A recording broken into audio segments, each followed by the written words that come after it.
Hi, here's a short introduction to the readings for Thursday. On Thursday, we're going to read Suzanne Moser's chapter that's going to be coming out in the book soon, dealing with climate change communications. Dr. Moser understands that on the one hand, we've got a scientific consensus that's really strong about the underlying science of climate change, and at the same time, the public has great uncertainty about it. So she writes about this, and she looks at the science that underlies communication, the communication that the types of communication that leads to changes in society. She says that we've got a number of challenges, and I want you to, when you read the chapter, kind of keep in mind these challenges, and then we'll talk about them. One of the challenges is that the public has a pretty superficial understanding of climate change science. They don't really get it in the depth that you and I get it.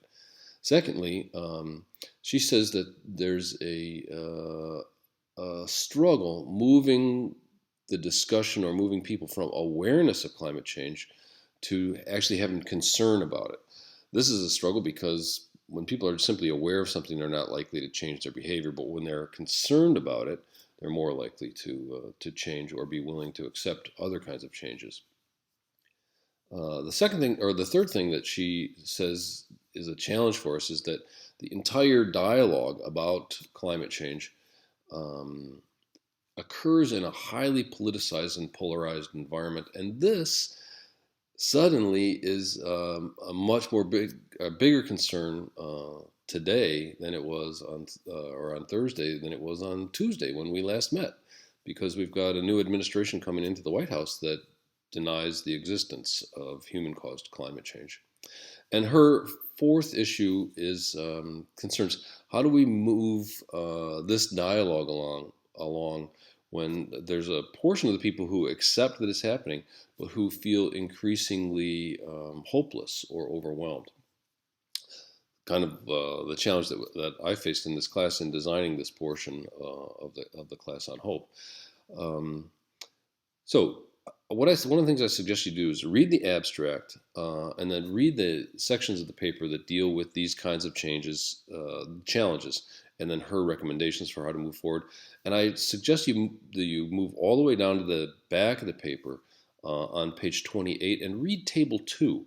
You might even read the abstract and then go all the way to the end and read table 2, and then go back and read portions of the body of the paper that help you understand her suggestions about how to overcome these challenges.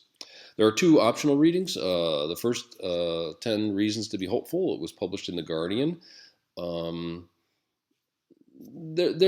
don't think there's the same 10 don't exist today. They may have existed on Tuesday, but they don't necessarily exist today. Take a quick look at that. It's a very short reading. And then the second optional reading is Jane Goodall's 5 Reasons to be Hopeful for the Planet. Both of these might be useful information that you might use in the production of your presentation after Thanksgiving. So those are the things we'll talk about. I'm looking forward to seeing you on Thursday. Bye.